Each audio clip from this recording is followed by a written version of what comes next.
that black people are born with a gene that makes us violent. And I'm asking him, well, explain that. And he said, well, who's doing all the carjackings and drive-bys in Southeast? He was referring to Southeast Washington, D.C., which is predominantly black and high crime ridden. There's some whites that live there, but it's mostly black. So I said, okay, black people. But that's what lives there. Who's doing all the crime up in Bangor, Maine? White people. That's what lives there. I said, you are not considering the demographics of the environment. No, no, no, no. That has nothing to do with it. You all got this gene. I said, look, man. I said, I am as black as anybody you have ever seen. I have never done a carjacking or a drive-by. How do you explain that? This exalted cyclops, which means district leader in the Klan, did not even hesitate to think about an answer.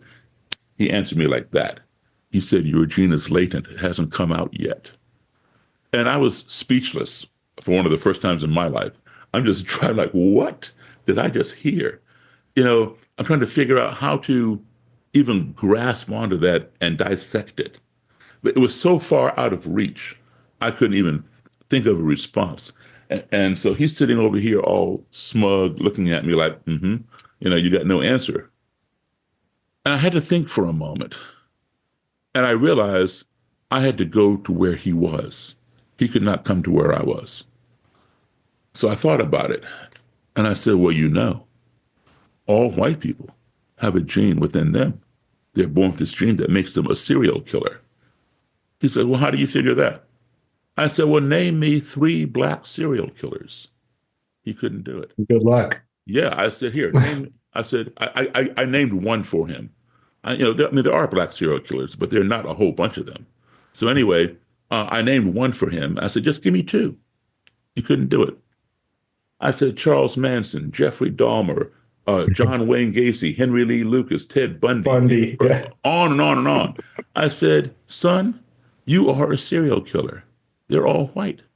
He goes, Daryl, I never killed anybody. I said, your gene is latent, hasn't come out yet.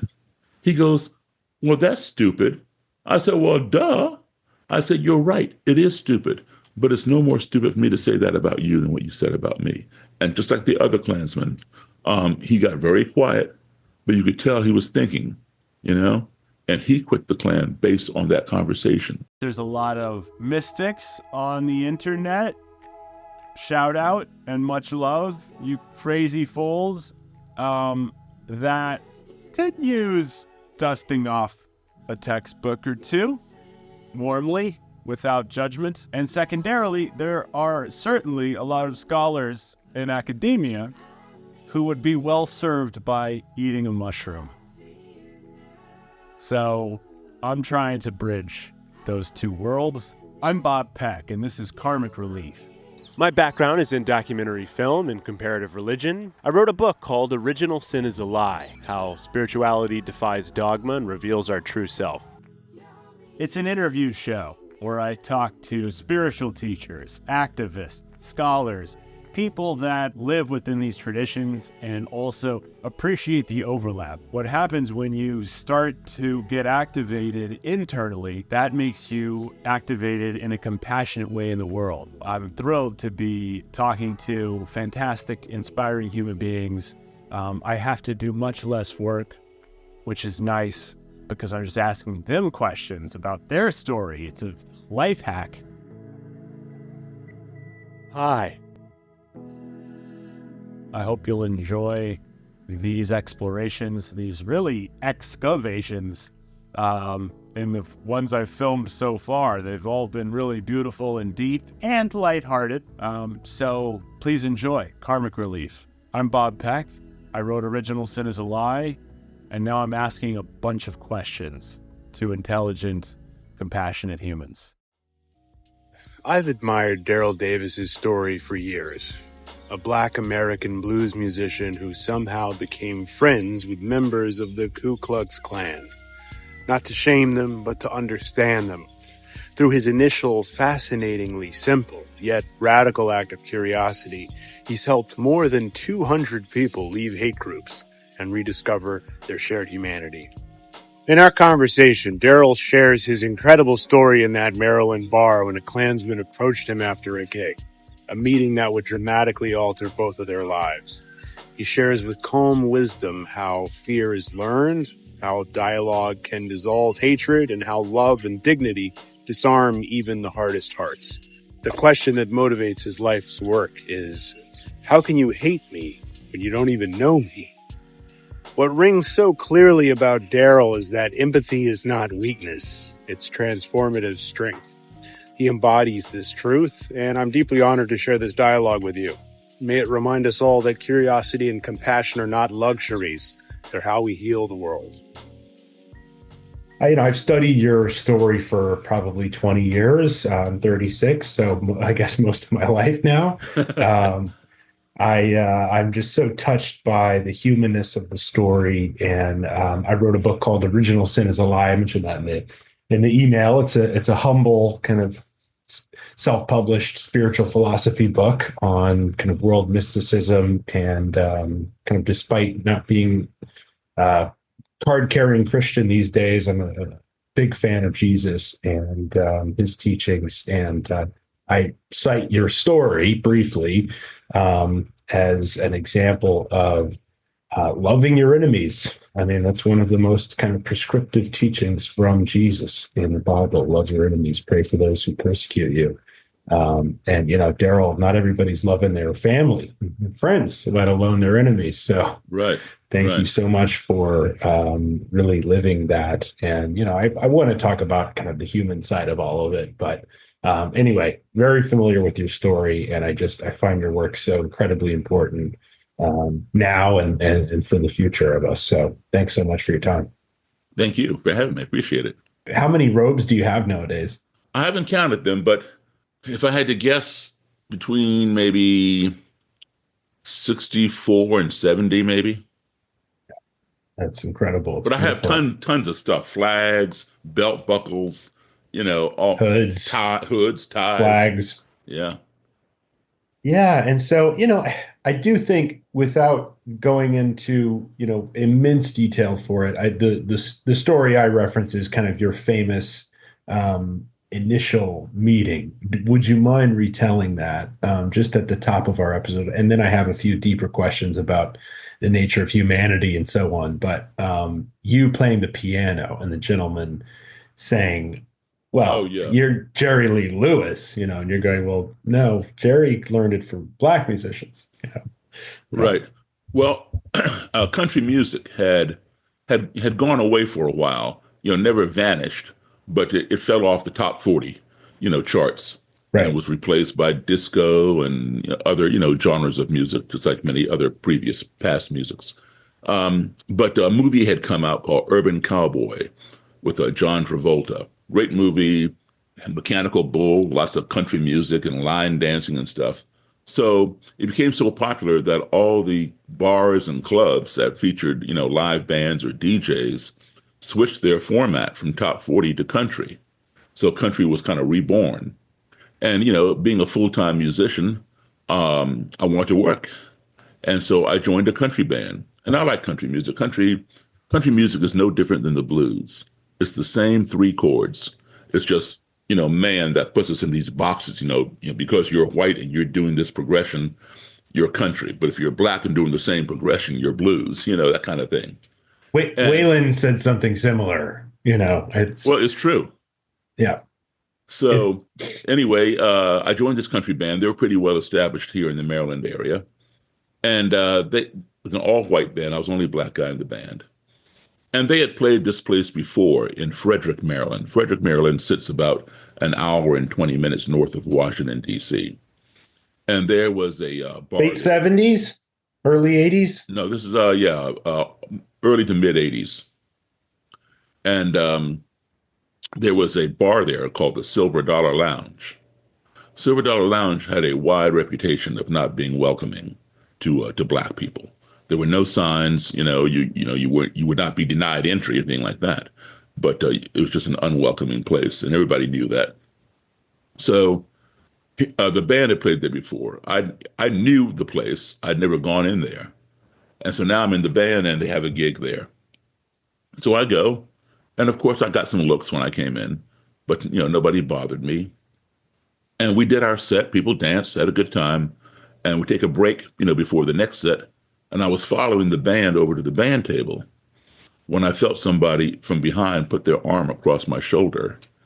And, I don't know anybody in this joint, right? So I'm trying to turn around and see who's touching me, wondering, do I need to get ready? Mhm. And it was a white gentleman, I would say a decade and a half, maybe 2 decades, 20 years older than me. Had a big smile on his face, just having a good time. He says, "Man, I sure love your all's music." I said, "Thank you, sir. I appreciate that." I shook his hand, and he pointed at the stage and said, "I've seen this here band before, but I had never seen you. Where'd you come from?" And I explained that, yeah, the band had played there, but this was my first time. And I'm glad he enjoyed it. He says, "Man, I love your piano playing. This is the first time I ever heard a black man play piano like Jerry Lee Lewis."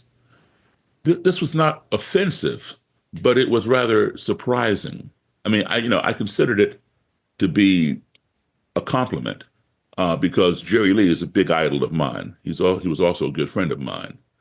And He meant it in a yeah, admiring way, despite its kind of ignorance about the history of exactly. music. Yeah. Despite the ignorance and racial overtone or something. Right. But so I said, well, where do you think Jerry Lee Lewis learned how to play? Because I was surprised that given his age, he did not realize the black origin of this music. Right. And he says, "What are you talking about?" I said, "Well, Jerry Lee learned to play it from the same place I did, from black blues and boogie woogie piano players." Now, see, if he had just said, this is the first time I've ever seen anybody else play like Jerry Lee Lewis, that would have been totally different. But now I realize he doesn't have any historic context to his statement. And so he says, "Nah, I ain't never heard no black man play like that except for you."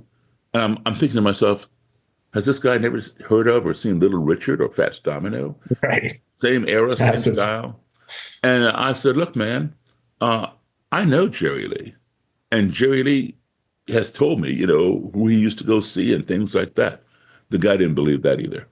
But he wanted me to come back to his table and let him buy me a drink. And I got a glass of cranberry juice. He paid for it. He took his glass and clinked my glass and cheered me. And then he says, "This is the first time I ever sat down and had a drink with a black man." And now I'm even more mystified. Like, what planet has this guy been living on? Because at that point in my life, I had had a meal, a beverage, a conversation with thousands, tens of thousands of white people or anybody else. How is it that this guy, that much older than me, had never done that? And it wasn't like he didn't have access to black people. There are black people in Frederick. And so innocently, I asked him why. And he stared at the tabletop and didn't answer me. And I asked him again.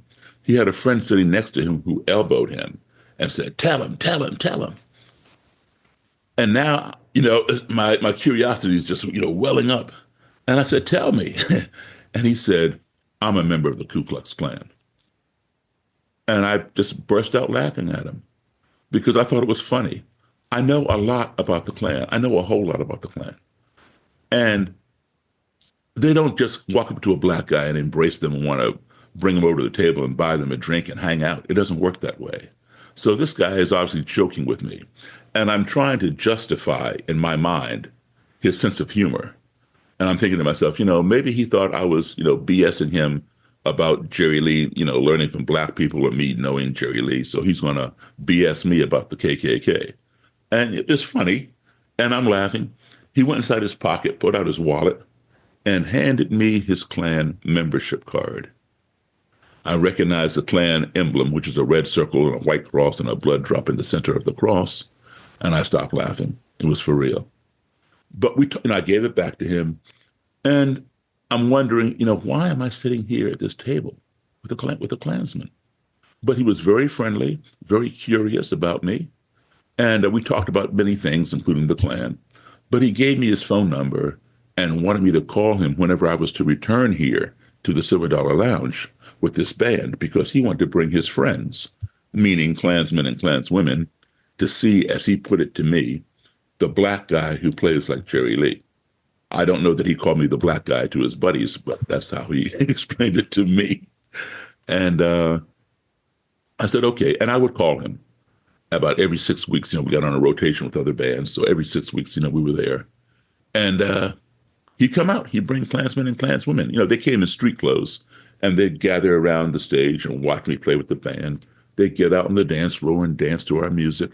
And on the breaks, I'd make my way over to his table, thank him for coming. I would meet some of the other Klan folk, that he brought. There were a couple, though, when they saw me coming, they'd get up and move to the other side of the room. So the message implied was, we don't want to shake your hand. We don't want to talk to you. We just want to look at you, which is fine by me, as long as you don't put your hands on me in some aggressive way. So that's how that went. And I left that band at the end of that year. And a few years had passed. So I didn't stay in contact with the guy. The only time I would see him was when I was playing there. So now I'm not playing there anymore. I left the band, and I went back to playing rock and roll and blues and whatever else. So, I wasn't in the Silver Dollar anymore. And it dawned on me a few years later, I'd had this question that was just burning a hole in my brain from a racist experience I had when I was a kid. And I formed a question at the age of 10, which was, how can you hate me when you don't even know me? And I was always looking, for the answer to that question. And a few years after my experience with this Klansman, and I'd left, this band, the answer dawned on me. It was like, Daryl, you blew it. The answer to your question, how can you hate me when you don't even know me, that's been plaguing you since the age of 10, fell right into your lap. And you didn't even realize it. Who better to ask that question of than someone who would go so far as to join an organization with over 100-year history of practicing hating people? Who practices hating people? Well, they do. So get back in contact with that guy. I have tons of books on the KKK, and they're all written by white authors. This guy was friendly. I did not agree with his ideology, but I could sit and have a conversation with him. Maybe there are more like him. So why don't I become the first Black author to write a book on the KKK from the perspective of in-person, face-to-face interviews? Get back in contact with that guy and get him to fix you up with the Klan leader from Maryland, start in Maryland, go up north, go down south, go to the Midwest, go to the West, and interview different Klan leaders and members and ask that question. So that's how that whole thing started. It's absolutely incredible. And there's so many questions I have for you. I just really admire your courage also. I mean, it takes a level of fearlessness to embark on a project like that at risk to your own physical health. You're a big guy.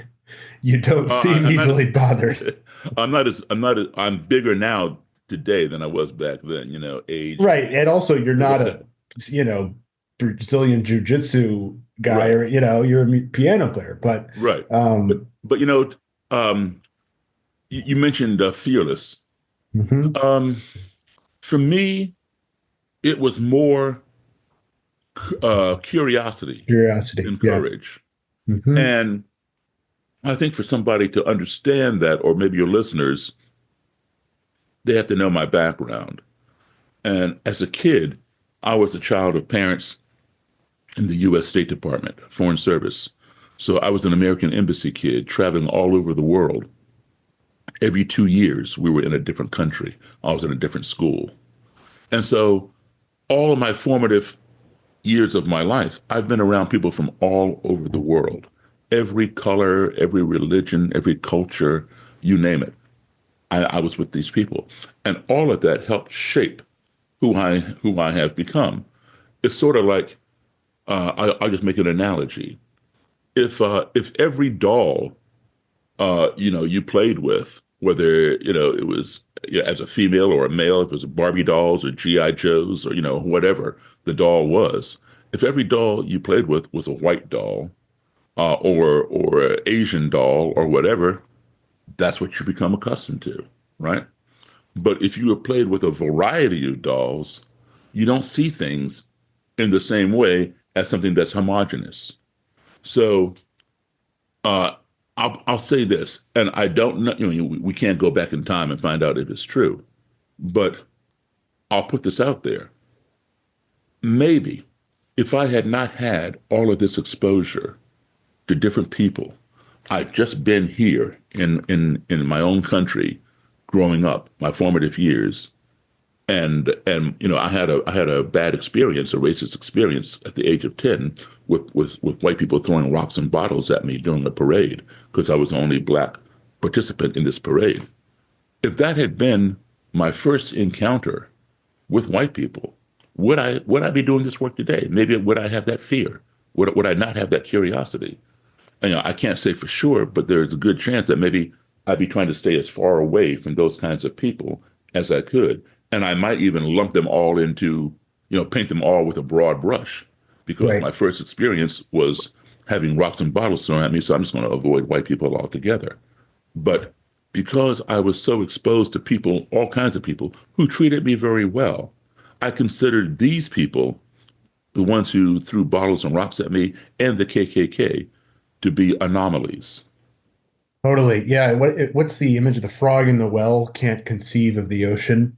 Right. It's like they're just so sheltered in their own little ignorance in that little corner of the world. And I'm reading King of Life right now. I don't know if you can see, it's blurry. The Pulitzer Prize winning book about his life, and it's absolutely fantastic. And one of the things that bubbles up reminds me of your story too, about kind of like what seems like happenstance. I'm a spiritual person, so it's kind of like coincidence. What is coincidence really? Kind of synchronicity is probably maybe a better term, or God's will, even, I'm comfortable with.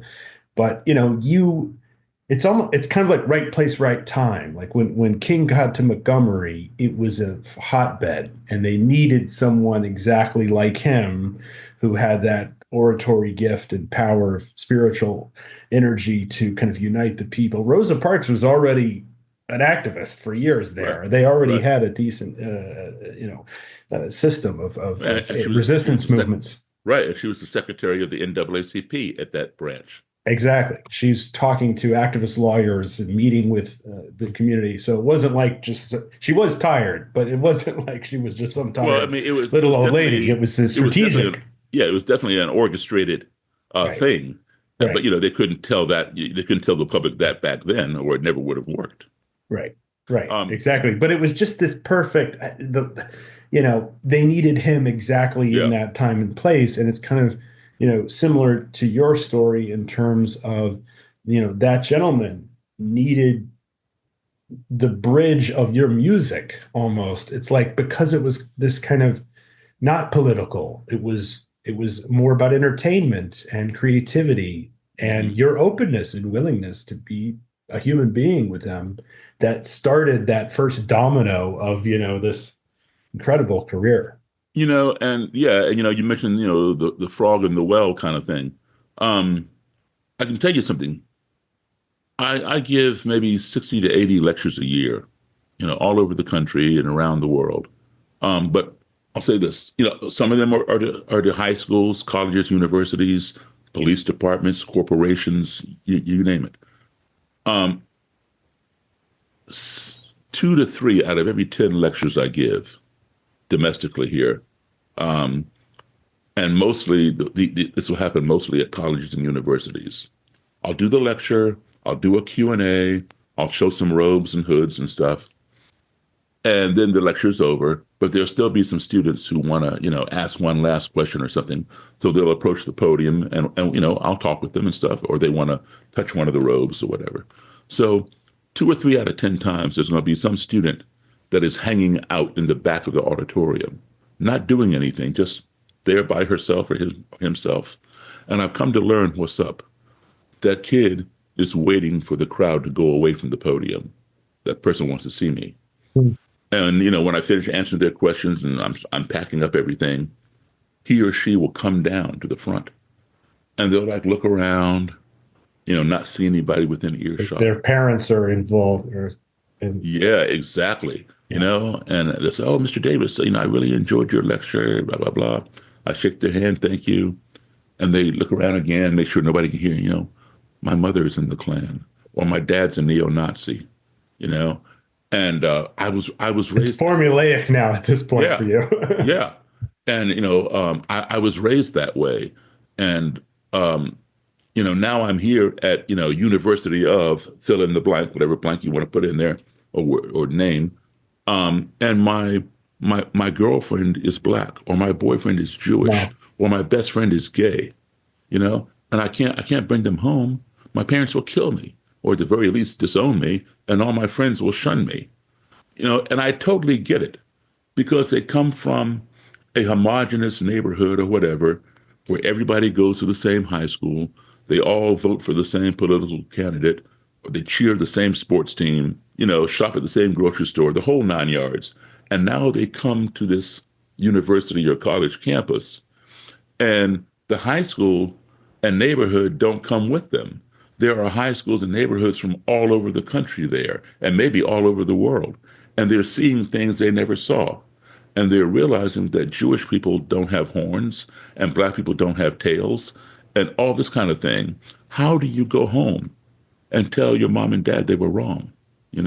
So they want to talk to somebody, and they can't tell their friend that they're dating or whatever, because their friend will probably drop your mom is what? I'm out of here kind of thing. So they got this secret that's burning on their chest, causing an ulcer, and they have to talk to somebody. And I'm that person. And that's going to be Incredible. another service that my museum will provide. Well, and it seems like the internet, in entertainment, just like Jackie Robinson and Sammy Davis Jr., the pioneers kind of in popular culture, as soon as as America started to be this true representative of a more harmonious, nation and exchange of ideals from different cultures and so on, it's almost like it feels like we're stamping it out by awareness and exposure to these different cultures. Like you said, it's like it's only going to survive in that homogenized conditioned thing. Now, there probably are kind of gatekeepers, or they're not allowed to watch other things, but it's good luck with kids and the internet and Right. the future of kind of where the civilization's going. It feels like what I really want to ask you too about is the kind of this reaction now that we're seeing from white nationalism. Basically, let's call it what it is. You've mentioned in interviews about all those kind of conversations with the Klan members and the Klan rallies of like white genocide and their concerns about, quote unquote, as to use your term to their term, the browning of America and so on. Like what's the current pulse of that right now? Do you feel like it's kind of a death rattle? Like it's almost like because the extinguishing is becoming so pervasive that they're trying to hold on, and that has more reverberation? Or Absolutely. Yeah. And the fact of the matter is, and I learned this back in 1982 by the head of the then American Nazi Party. And they were very concerned, and still are, about the year 2042, which is only 17 years from now. The U.S. Census is taken every decade, every 10 years. Oh, that's the trend of the white minority. Exactly. Wow. And in the year 2042, it's going to be 50-50. 50% white, 50% non-white. Between 2045 and 2050, it's going to flip. And for the first time in the history of this country, whites will become the minority. And there is a vast number of white people who don't care. Say, hey, no big deal. I can live with that. What's the problem with that? Yeah, exactly. But there is another slice of our population, and these are the ones that I deal with, who do care. And they're the ones who are panic stricken. And I know these people, and in their minds, they are true patriots. We discovered this country, we built this country, we wrote the Constitution, and now people are coming here who don't look like us and taking our country away from us. That's the mentality. Yeah. And then they're surrounded by an echo chamber. Come join us, come join us. We're going to take our country back. We're going to make America great again, and all this other kind of stuff, right? And out of fear of having their identities erased, they go and join, one of these organizations, whether it's the Klan, the Nazis, the Patriot Front, whatever, a whole bunch of them now. I've been doing this for 45 years. And when I first started, there were just basically three groups: the Klan, the neo-Nazis, and the white power skinheads. Now you got a whole slew of them. And each one saying, come join us, and we're going to take back our country. So out of fear of being erased, they run and join one of these groups.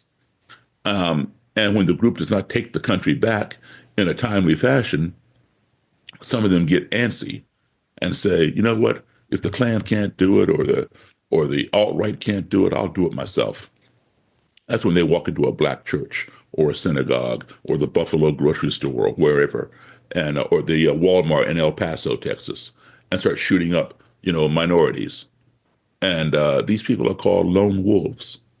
And we're going to see more and more of these lone wolves as we get closer and closer to 2042. It's a panic button for them. Because they can't grasp the alternative. They can't deal with it. When you have sat on the throne of power for 400 years, that's all you know. And you look at Donald Trump. He only sat there for 4 years before, and he thinks he's still there. He thought he was still there the next election. Okay? So it's that power thing. You mentioned white nationalism.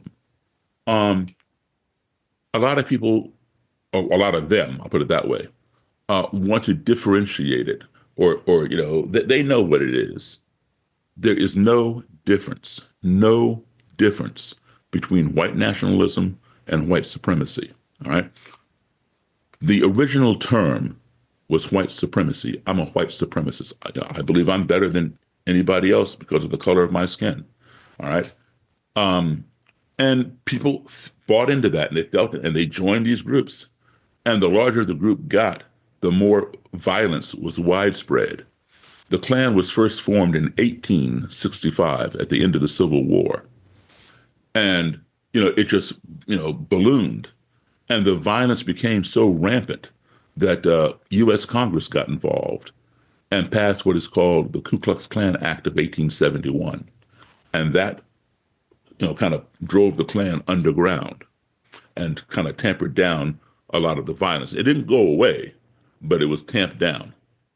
And then in Birth of a Nation is one of the first films that celebrates that's exactly where I'm going. So from 1871, from 1865, 1871, from 1871 till 1915, all right, there was a reduction in Klan and violence, etc.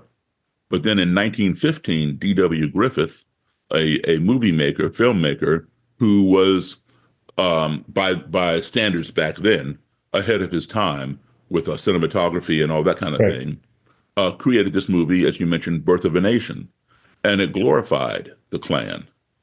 And that sparked a renewed interest. And so the second wave of the Klan was born, and it just, skyrocketed. In its heyday, in the late 20s and early 30s, the Klan had 4 million members in this country. So, but as it grew, so did the violence.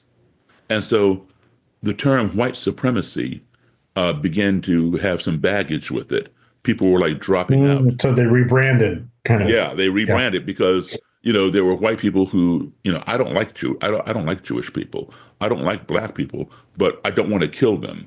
I just don't want to be with them. So they came up with the term white separatists because white supremacists carried too much baggage with all the violence. So blacks can have their own neighborhoods, Jews can have theirs, we can have ours, our own school systems, etc. Yeah, I like that idea. Sign me up.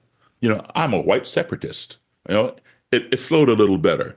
And as the white separatist movement grew, so did the violence. So they had to rebrand again because now white supremacists, white separatists, were unpalatable. And so they reframed it as white nationalist. Listen, what is a nationalist? A nationalist is somebody who likes their nation, their country. You're a nationalist, I'm a nationalist, all right? But when you put an adjective in front of it, white nationalist, black nationalist, it has a different connotation. It changes the whole context. So what it really is white supremacy. As the cliche goes, a rose by any other name is still a rose. Right. Absolutely. Thanks for contextualizing that. And I realize you've just been in this ecosystem for so long. You've seen so many permutations. I do want to ask you, Daryl, the people who listen to this show and read my book are spiritual, compassionate. Some of them actually left religion, or maybe they had a challenging, traumatic experience in some more of the harder types of fundamentalist groups and so on. Not everybody, but some. I've talked to some of those folks. But pretty much everybody who is in kind of my sphere is almost like the opposite of the people you're usually talking to. They are, all colors and all kind of spiritual backgrounds, and they really believe in the harmony and dignity of all people. Mhm. How would you train us? How would you help us deal with, do what you've done, really, frankly, is light that candle of love and unity and brotherhood with people that are so different from you and have that sense of hatred and coldness? Well, we all have to be accountable and responsible, not only for ourselves, but for our fellow man, And some people have the attitude, well, it's not my job, my detractors. It's not my job as a black person to go teach white people how to treat us. Well, if you know something that your fellow human being, white, black, or otherwise, doesn't know, share that with them. Help them understand something. If you've been treated the same way negatively for 400 years, something's wrong. So maybe you need to change the method. I found a method that works, and I can show people that method. Where do we get our education? There are three primary sources. We get it from home, because from day one, we're with our parents until we're 18 or something. We get it at our schools. We spend 8 hours a day in grade school, with our teachers. And then we get it from our religious institutions, whether they are churches, synagogues, mosques, temples, whatever you want to call them, right? We need to revamp how things are being taught, whether it's the church curriculum or the school curriculum or what's going on at home. Okay, so for example, I'm a Christian, and I was a deacon in my church at one time. I get disappointed when I hear people say, if you're not such and such, religion, you can't go to heaven. You're going to be cast out or whatever else. I don't buy into that. Everybody. I believe in God, but I have respect for people who don't, or people who believe in him or her or whatever you want to call it another way. All right, some supreme being. But here's the problem. Like, I'll give you an example of the Protestant Sunday school, which, I grew up in. And I know Catholics have cited the same thing. In Sunday school, we learned that, we're little kids. We learned that God made a rainbow of different colors, and he loves us all. And that's what we believe. Why? Because our Sunday school teacher told us that, and we believe that. And then as we age and we start reaching adolescence or whatever, we get kicked out of Sunday school and get kicked upstairs to the bigger congregation with our parents and the adults. Here's the problem. The clergy, whatever you want to call that person, the minister, the reverend, the priest, the pastor, the rabbi, whatever you want to call the clergy, they stop teaching that Sunday school.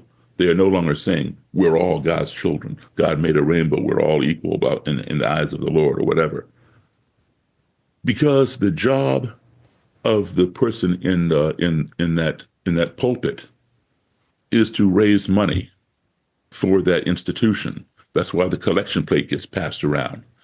And as Christians, we're supposed to give 10% of our earnings as tithes and offerings to our church.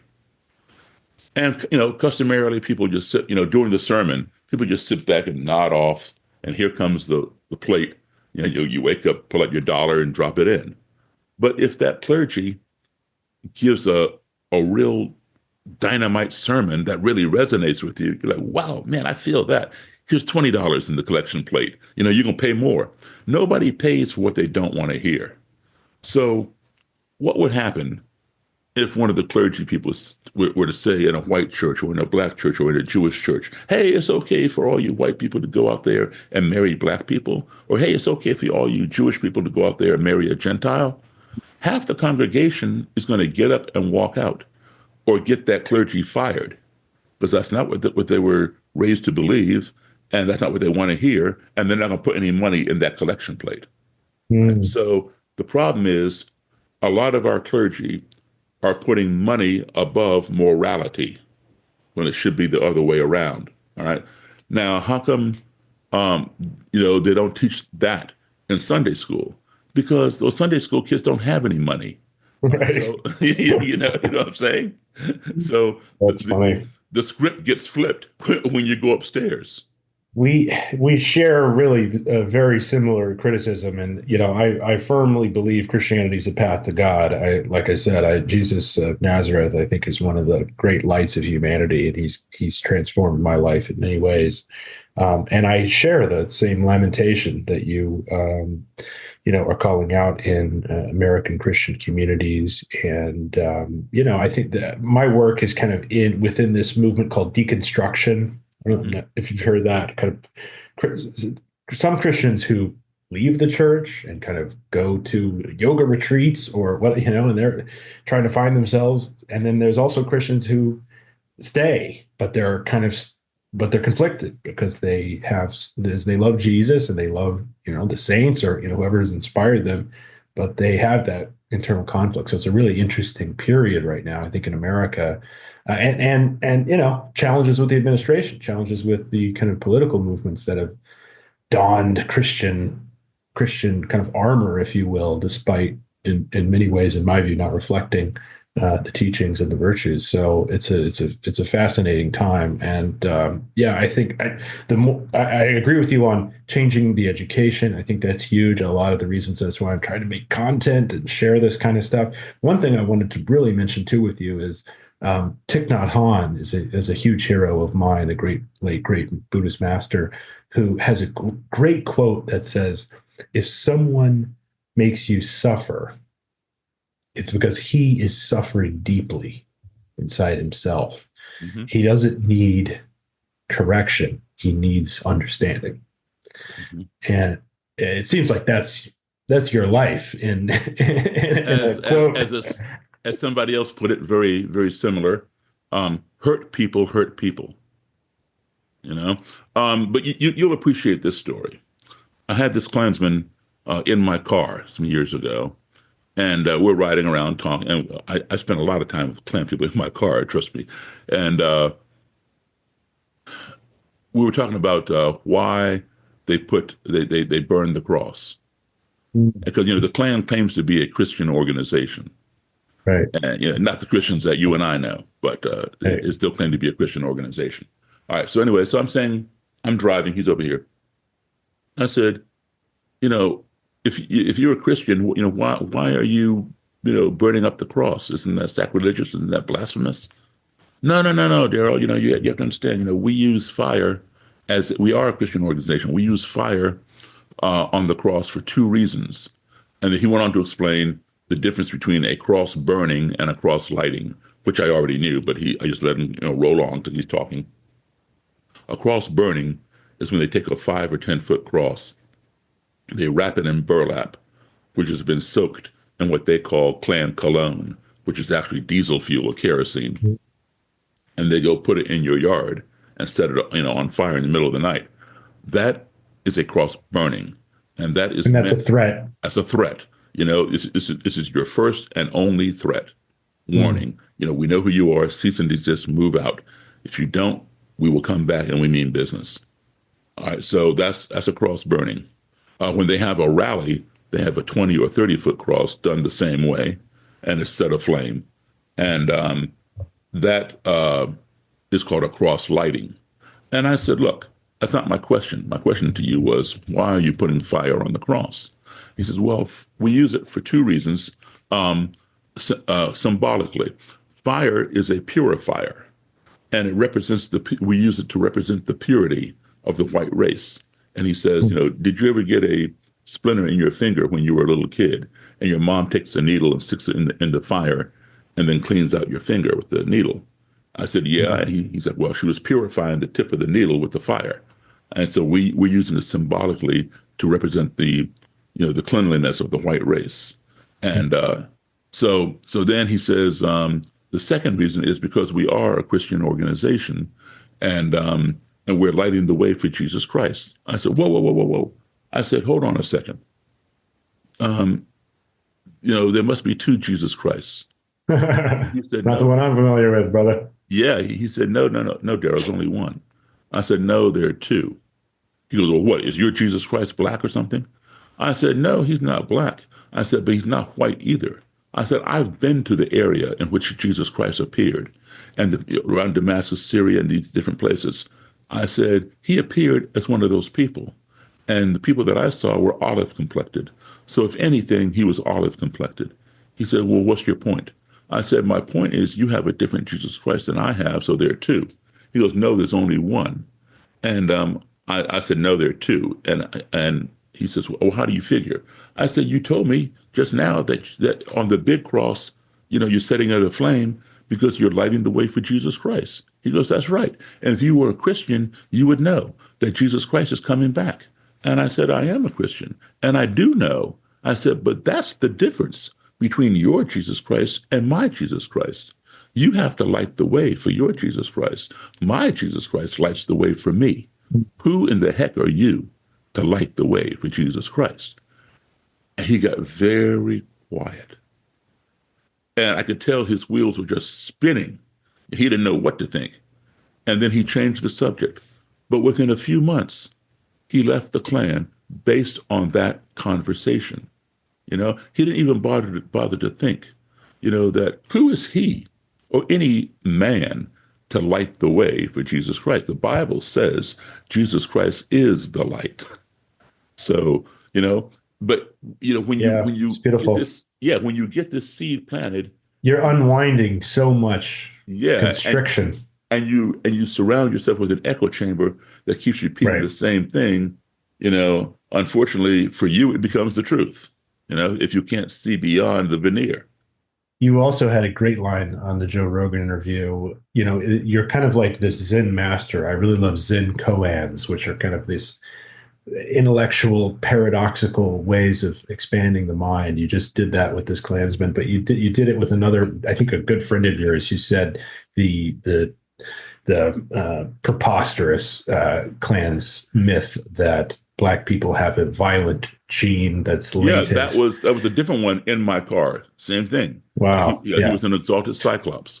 Yeah, another Klansman riding with me in the car.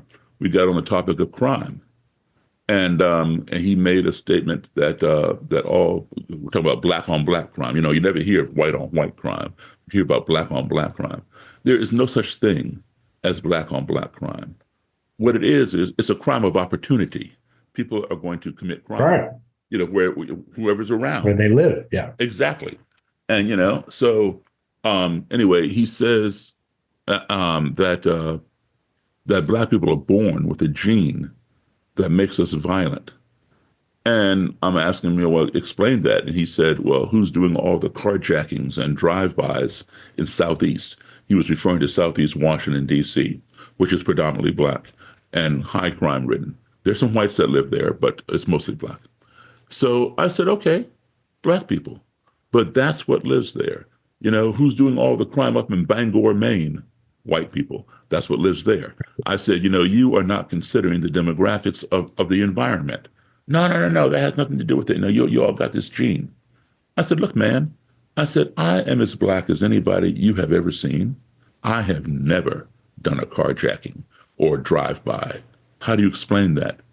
This exalted cyclops, which means district leader in the Klan, did not even hesitate to think about an answer. He answered me like that. He said, your gene is latent. It hasn't come out yet. And I was speechless for one of the first times in my life. I'm just trying what did I just hear? I'm trying to figure out how to even grasp onto that and dissect it. But it was so far out of reach, I couldn't even think of a response. And so he's sitting over here all smug, looking at me like, you got no answer. And I had to think for a moment. And I realized I had to go to where he was. He could not come to where I was. So I thought about it. And I said, well, all white people have a gene within them They're born with this gene that makes them a serial killer. He said, well, how do you figure that? I said, well, name me 3 black serial killers. He couldn't do it. Good luck. Yeah, I said, here, name. I said, I named one for him. There are black serial killers, but there are not a whole bunch of them. So anyway, I named one for him. I said, just give me 2.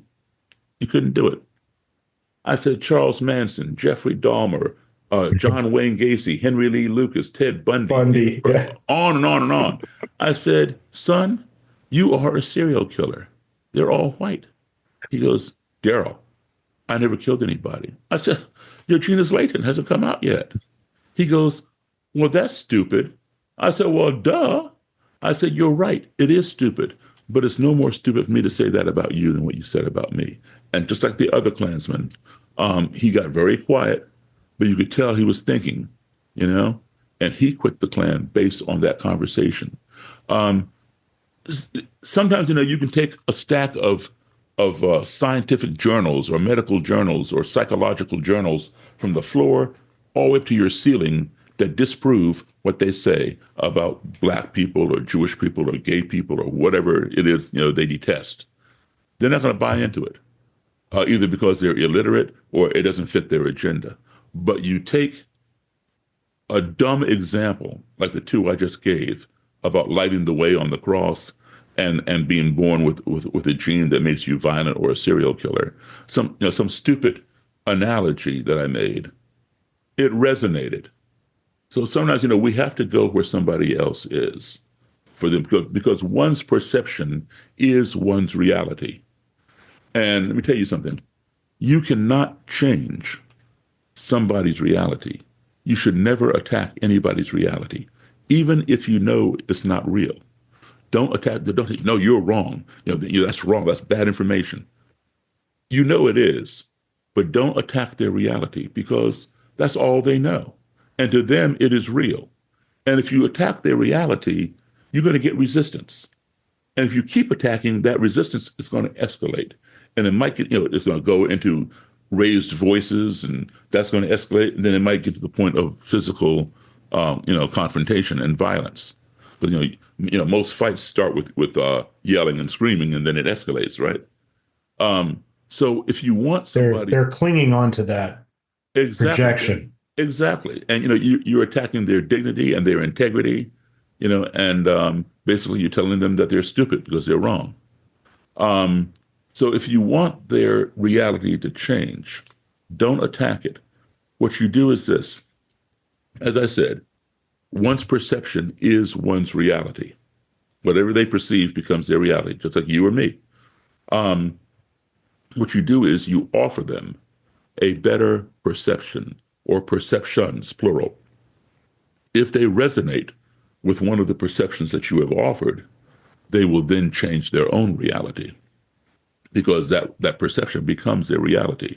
And to give you a hypothetical, I'll give you 2 examples. I'll give you a real one and a hypothetical one.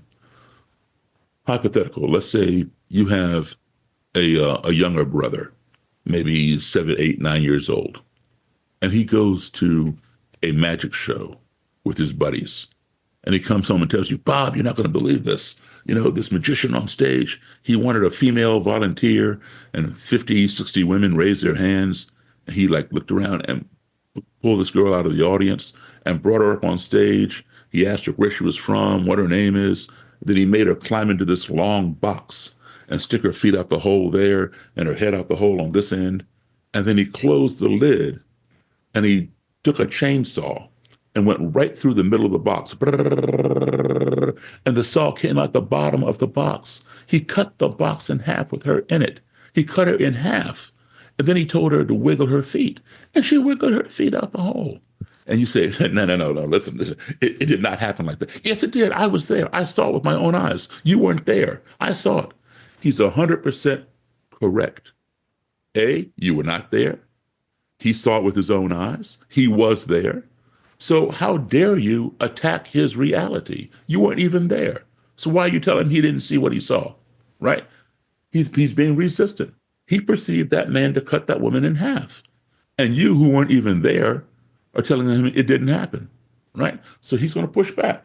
And to make it even more real to you, he tells you after this dude cut the woman in half and she wiggled her feet, he took the half of the box with the feet and moved it over here to stage right. He took the half with the head and moved it over there to stage left. And then he walked over there and he talked to the woman's head. And she spoke back to him. And then he brought the two halves back together. He did some abracadabra incantation. And then he opened the lid and the woman crawled out. And she was cut in half, put back together, no blood. And you say, listen, it's an illusion. No, it's not. I'm telling you, I was there, blah, blah, blah. Now you've really riled him up because he went through all this stuff to prove to you that this man did what he said he could do, right? He cut her in half and her feet were over there and her head was over there. And here you are challenging him again. And you challenge him one more time, you might get smacked by him, right? So what you do is, rather than attack the reality, offer him a better perception. You say to him, listen, I understand what you're saying, but let me ask you a question. Do you think that maybe, just perhaps, it's possible that when he asked for a female volunteer and all these women raised their hand and he picked one out of the audience, do you think it's possible that maybe she works for him and she knows the trick and she travels all over the country with him and sits in that same theater seat wherever they go? That way he can always zero in on her. And when she gets up on stage and climbs in the box, there's already a pair of mannequin dummy legs laying on the floor of the box that are wearing the same stockings and high heels that she has on. And she just grabs the ends of them by the handle and shoves them out the hole, just enough for the feet to be out there. And she brings her own knees up under her chest. So her whole body is in that half of the box. And so when he cuts the box in half, the saw never touches her. And when he says, wiggle your feet, she reaches over, grabs the end of those poles, those legs, and just shakes them, and they wiggle outside of the hole. And then when he separates the two halves and puts the feet over here on stage right, those feet can no longer move. He doesn't want you looking at those feet. So he's going to go over here, and your eyes are going to follow him. And he's going to talk to that head because he has to keep you diverted away from those feet. Of course she's going to talk back to him because her whole body is in that half of the box. And then when he brings the two halves back together, she simply pulls those feet back in and she climbs out. And there she is. Do you think maybe that's possible? He thinks away and goes, that might be the only way that could work. You've offered him a better perception. It has resonated, and now it becomes his reality. And that is a lot better. It may be a little more time consuming than saying, no, you're wrong, but it's a better way for somebody to arrive at the conclusion that you already have in your mind by offering a perception, and they arrive at it, okay? So that's what I've been doing with these people, not telling them that they're wrong and they need to get out of this thing and give me your robe and all that kind of stuff. No, that doesn't work. All right.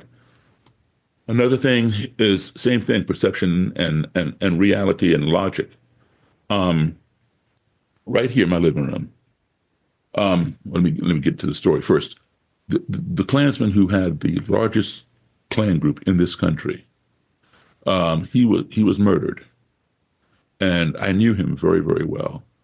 If he had lived for another year, he probably wouldn't have been out because we were becoming very close. But unfortunately, he was murdered. I knew the murderer very well as well, and wow, it was tragic. But I went to his funeral, and he's one of these people who kind of made a left turn and went down that road of white supremacy because his parents were not into that. They did not care for that at all. They didn't understand why their son was in this.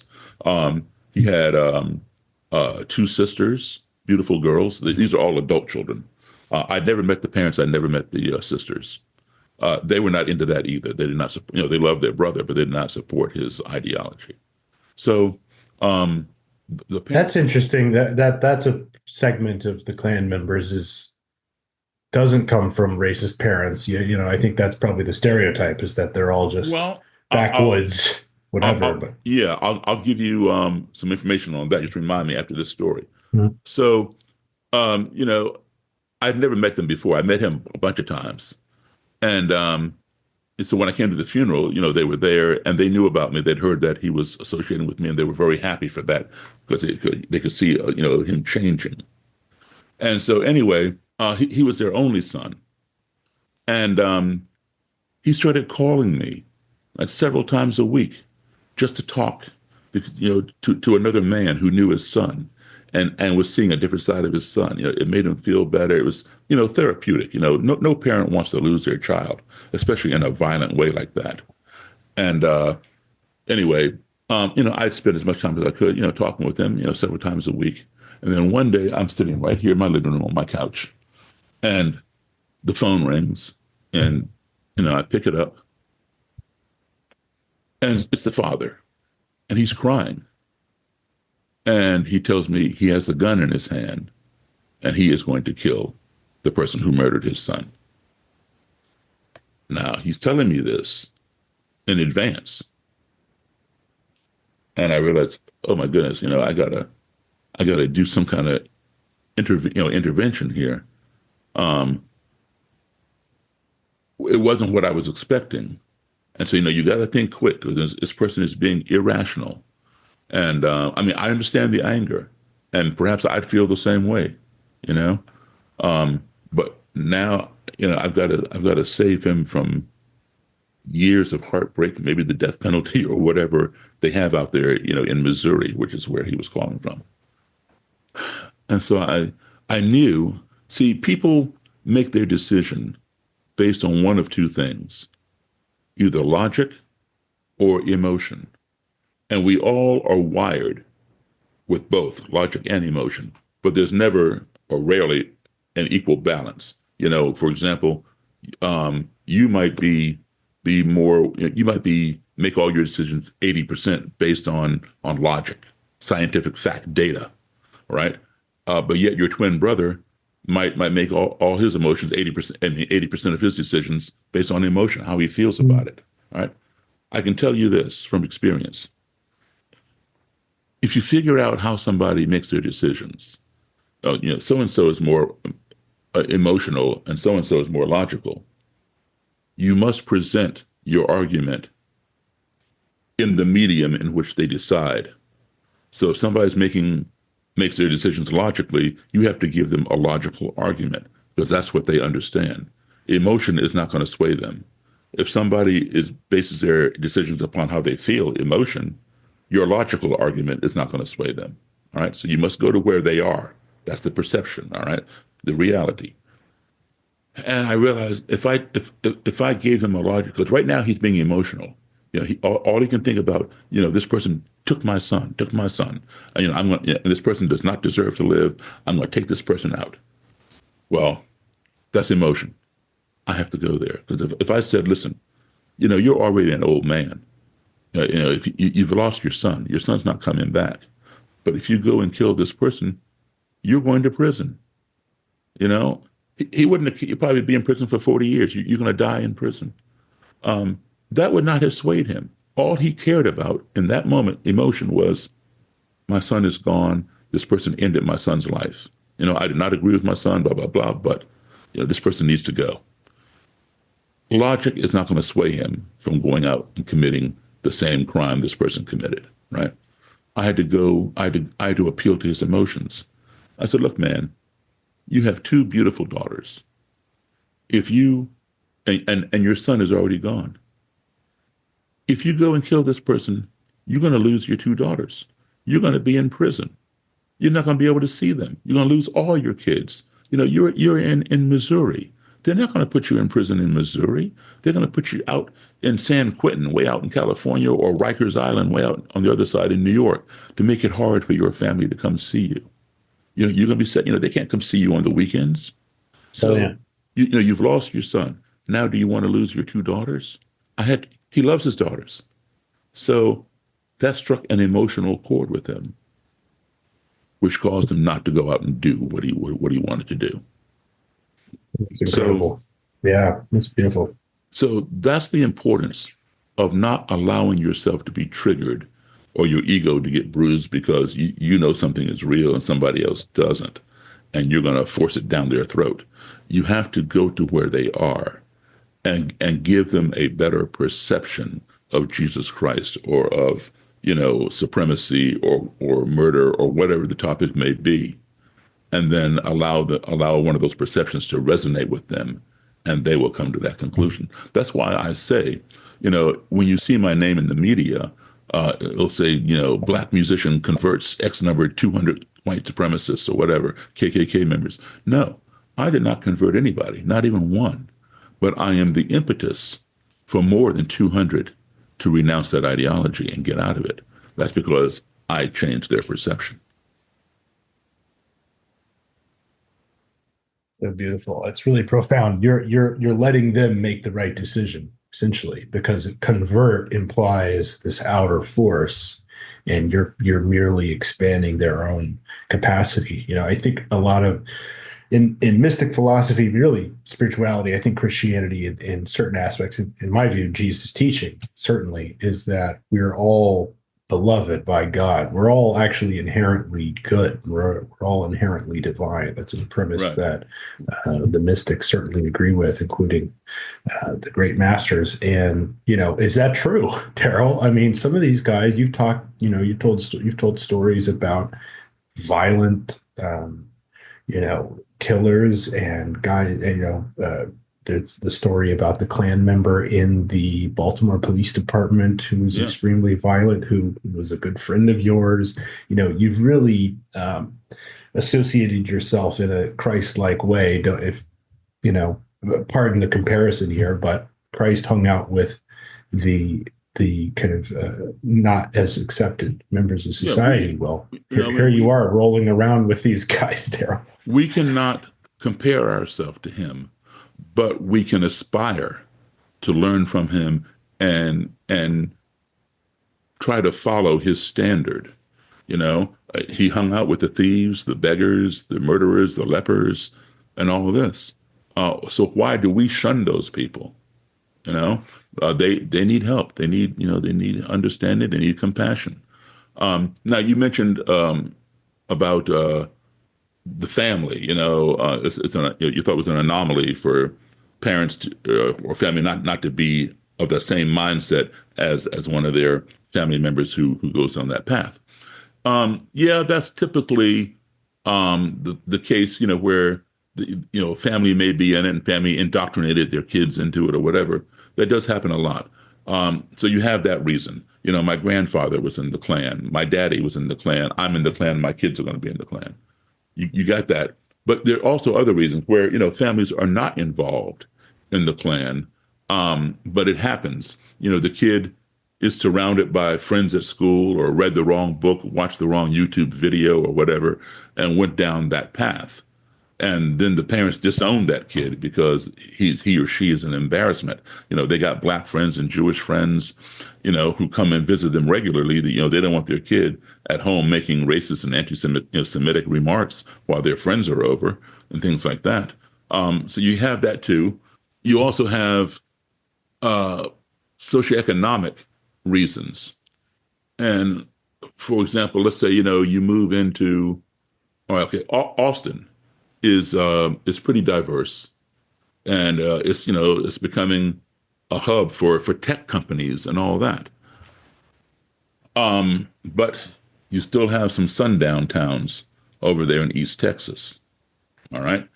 So let's say somebody has a great practice or something or business in Austin, and now they're having to relocate over somewhere else, over in East Texas. And I don't want to paint a broad brush across all of East Texas, because that's not the case.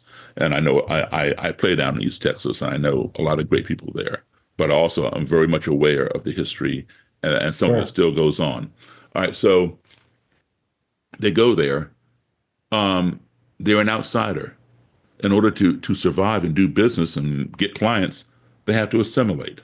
So they join the local chamber of commerce, they join the local country club, they join the local KKK. It's the old boys network that runs the town. So some of them get into it that way.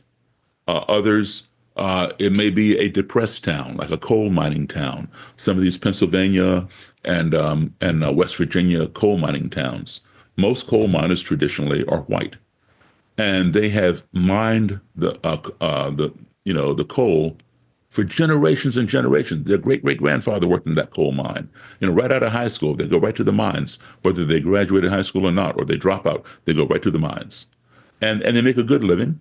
They're not racist people. They're very happy. They're making money. They're paying their bills. They're supporting their family. Life is good.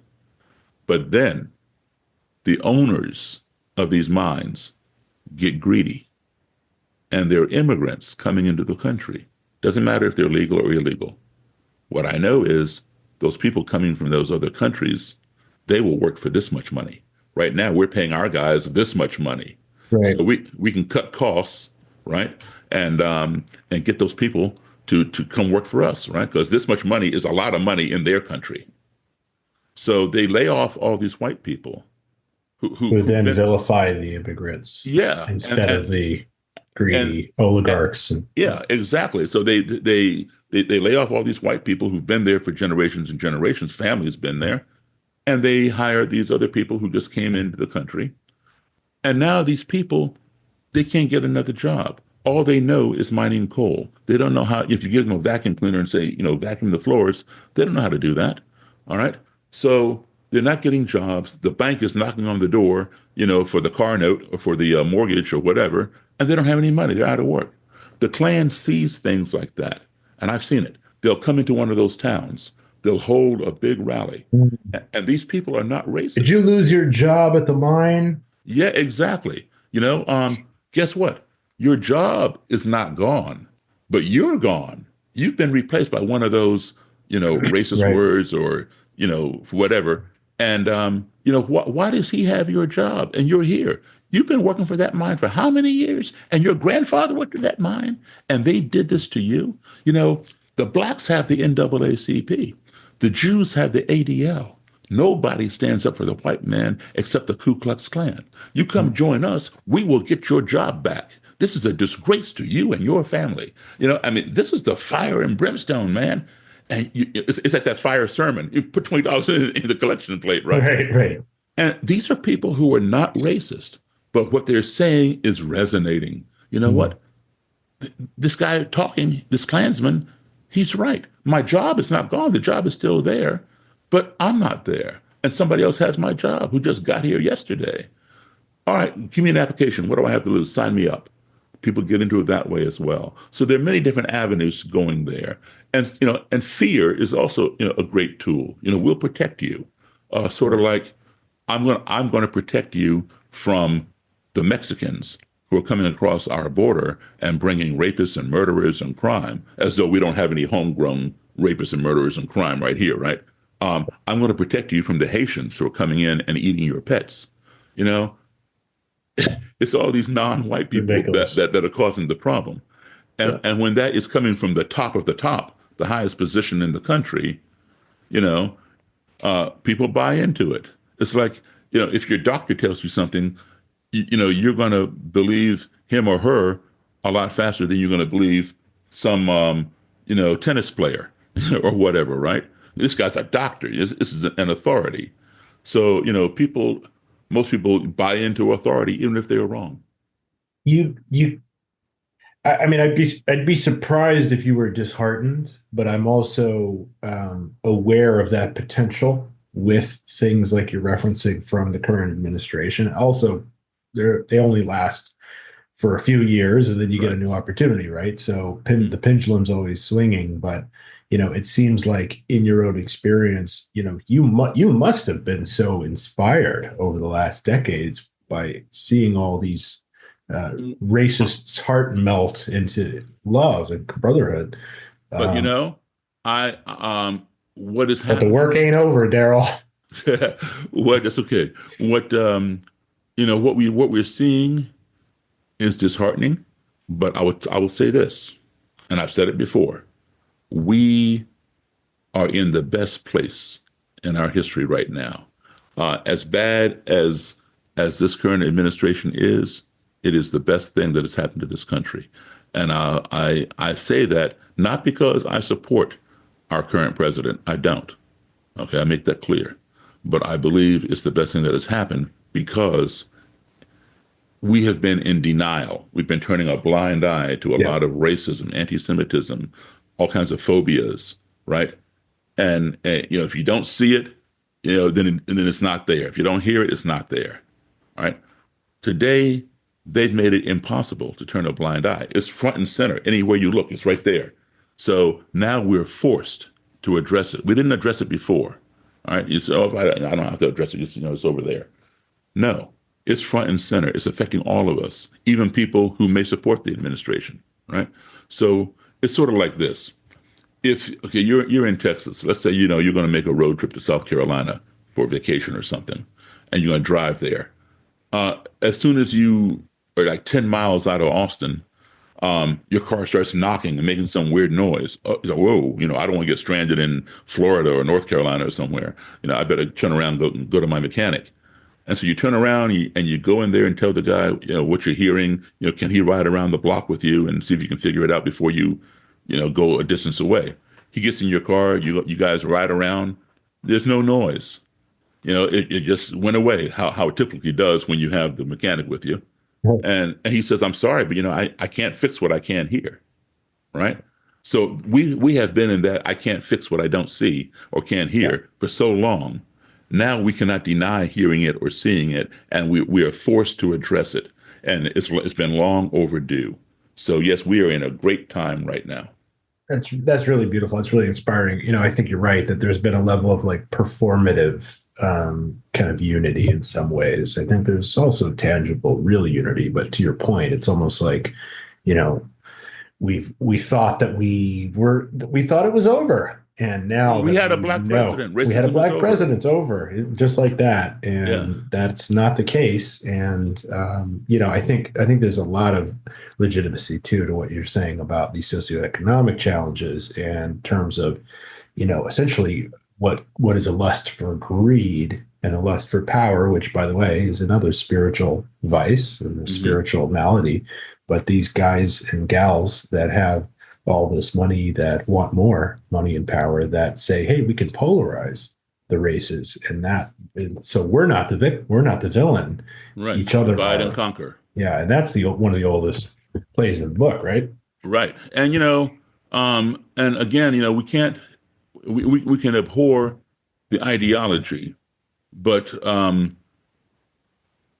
Klansman or Klanswoman, as I've said many times, is not stamped from a standard cookie cutter. They come from all different backgrounds, all different socioeconomic statuses, all different educational levels. They go from third grade dropout all the way to President of the United States. President Warren G. Harding was sworn into the Klan in the green room of the White House. President Woodrow Wilson was a big racist. He premiered Birth of a Nation in the green room of the White House. President Harry Truman, before he became president, joined the Klan for a very short time. He didn't like it. He got out. Supreme Court Justice Hugo Black was in the Klan when he got the appointment to sit on the Supreme Court. He had to leave the Klan in order to be a justice. Senator Robert Byrd, who just died a few years ago, was a Klansman back in the 1940s from West Virginia. He later saw the light and did a lot of great things for civil rights. Strom Thurmond. Strom Thurmond. Probably. Strom Thurmond, yes, was closely associated. Yeah. But then, he was kind of a weird one, but not so weird. As racist as he was, he had a black daughter. Did you know that? Yeah, look him up. Strom Thurmond, and she's still alive. And he supported his black daughter. He had an affair with some, black woman that he was seeing on the side, and he had a black daughter. And he's always preaching bigotry and racism and supremacy, but yet he didn't raise her. He supported her financially. Well, that's interesting too, because it back to that projection quality. Like in some areas of famous Christian church leaders that have more constrictive Christianity. Christianity is a broad spectrum, right? Right. You have more open, progressive, you have more closed off and rigid. And, I think in some of the, perhaps ironically, most homophobic Christian church pulpits, it very often comes out that actually that's because they're having an affair with a man. Right. It's irony, and it's kind of a cosmic joke. There's a Right. humor to it. It's also sad because there's negative impacts of all that. But is that something you've seen in your workings with the Klan? Is that there's actually some, that Hypocrisy. inner conflict of the hypocrisy that's Yeah. being pushed out? Yeah. Absolutely. And yeah, we see it in Christianity. We see it in a lot of religions. Yeah. You look at J. Edgar Hoover, the head of the Right. FBI. He was very anti-gay, but yet he was gay, Yeah. among other things, a racist too. Great moments of J. and Edgar Hoover in the King book, by the way. Anyway, All right. who despised King, and did Yeah. a lot to try to discredit him. And I have a new book out. It just came out last month. Congratulations. Thank you. It's called The Klan Whisperer. Oh my gosh, that's And, incredible. I can't wait to get it. Yeah, it's on Amazon now. And I know some people have issues ordering from Amazon, but it went up there before they do. all the Dang it. craziness went down. Yeah, mine's up there too, and I get that sometimes. I'm going, I know, but I'm sorry.